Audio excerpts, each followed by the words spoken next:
Olá a todos, sejam bem-vindos a mais uma edição do nosso Front Talk. Hoje a gente vai falar sobre alimentação, qualidade de vida e como a nutrologia, uma especialidade médica, pode te ajudar.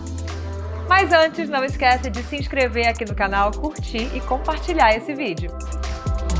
Todo mundo sabe que para ter uma vida saudável é preciso criar e manter bons hábitos. E a alimentação é um deles. A gente vai conversar agora com a doutora Camila Moretti, que é nutróloga e especialista em nutrologia e qualidade de vida, estilo de vida, né, doutora? Pode falar assim, né? Pode, medicina do estilo de vida, que é uma área nova, né, mas que vem tomando espaço principalmente aqui no Brasil. Então, ótimo, já explica pra gente, afinal, o que é a medicina do estilo de vida. Pra gente começar, quero agradecer, né, o convite de estar aqui falando sobre um assunto que eu amo muito, que é alimentação e estilo de vida.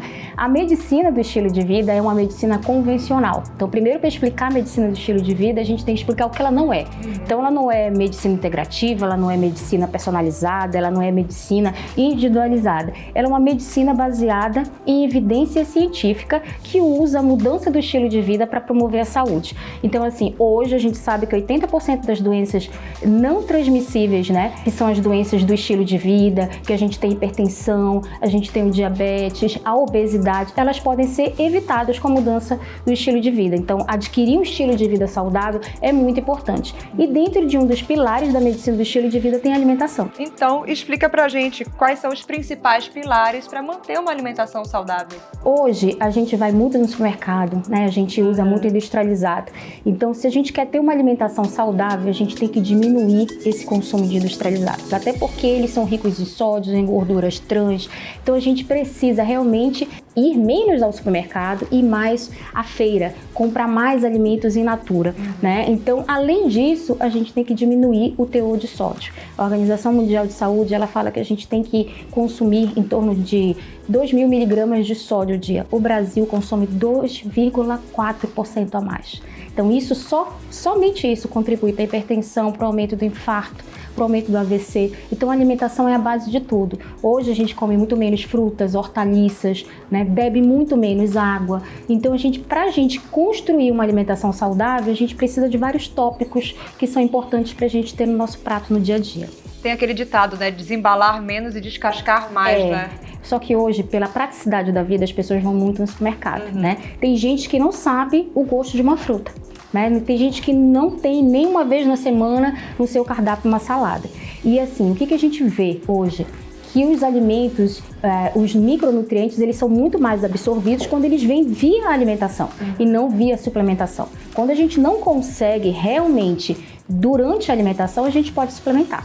E quais são os maiores erros alimentares que as pessoas cometem no dia a dia e o que esses erros podem desencadear na saúde das pessoas? Eu sempre falo que a individualidade é tudo. O principal erro vai depender da individualidade daquele paciente, mas no geral é o excesso de sódio, né?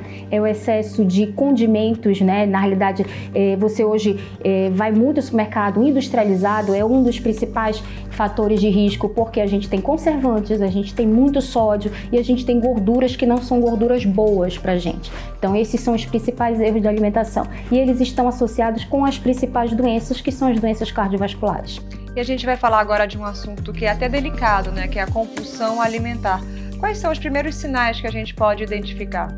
É interessante a gente saber que uma pessoa ela pode ter episódios de compulsão alimentar e para ter compulsão alimentar a gente tem critérios. Então os dois principais critérios que a gente tem da compulsão alimentar, é você comer a mais do que você estava acostumado, então num intervalo pequeno de tempo. Então, por exemplo, um paciente vai adquirir ali, consumir 1.000 calorias, 1.200 calorias, até 4.000 os estudos mostram, num intervalo pequeno de tempo. E com aquela sensação que ele não consegue parar de comer. Esses são os dois principais.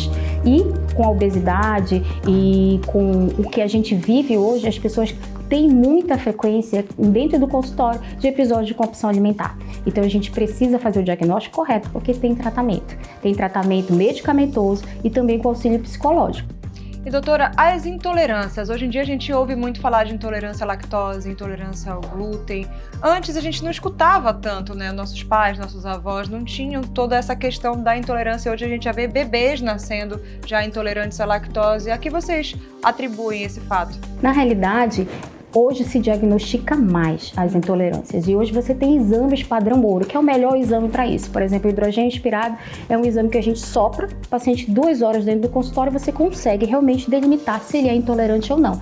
E a partir daí a gente vai traçar um plano alimentar, um planejamento para ele, né, com relação às suas intolerâncias. E existem várias intolerâncias a carboidratos, a lactose, a frutose. Tem muita gente que não acredita, olha, mas isso é intolerante à frutose, ao açúcar da fruta. E as pessoas confundem muito a frutose da fruta e a frutose que a gente vê no industrializado, né? Então, assim, por isso que as pessoas têm medo de comer fruta.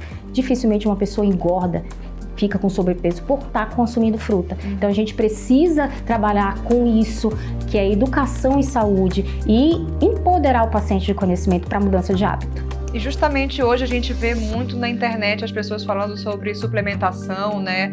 Pessoas influencers que não têm o estudo de um médico indicando, eu tomo isso, eu tomo aquilo, faz bem. O que a senhora tem a dizer sobre isso? Na realidade, eu falo assim, tem mercado para todo mundo, mas saúde é algo muito poderoso, né? Então, toda vez que um paciente entra no meu consultório, eu me sinto escolhida. Então, a nossa obrigação é fazer o melhor para ele.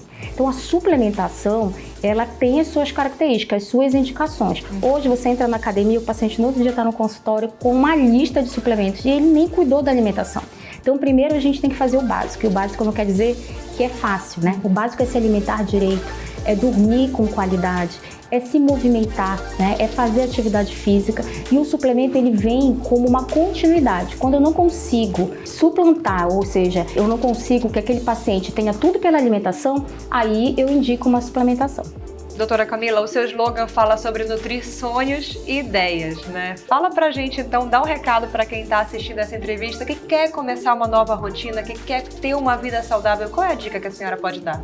Comece agora e comece o que é possível. Então a gente tem que ir pelo menos primeiro passo, metas atingíveis. Não adianta a gente pensar que a gente vai perder 20 quilos no mês, isso é muito difícil, é impossível. Então comece também pelo que é mais fácil para você. Se você gosta de se movimentar, se movimente mais. Se é mais fácil a gente mudar a sua alimentação, comece pela alimentação. Se é mais fácil a gente melhorar o sono, então comece pelo mais fácil, porque vai ser mais fácil você conseguir manter aquela mudança de hábito. A gente sabe hoje que um hábito para ser realmente inserido na vida de uma pessoa pode demorar de 18 dias a 250. Então isso é muito individual. Então a gente começa com essa mudança de comportamento, aquilo dali vai virar uma rotina, vai virar um hábito e a gente consegue melhorar o estilo de vida. Doutora, muito obrigada, esclarecedor, e com certeza vai ter muita gente inspirada pela senhora aqui nessa entrevista. Eu que agradeço. Muito obrigada pela sua participação. E você, gostou dessa entrevista? Então, deixe seu comentário se tiver alguma sugestão para o nosso próximo Front Talk também. Deixa pra gente que a gente grava com o maior prazer. Até a próxima!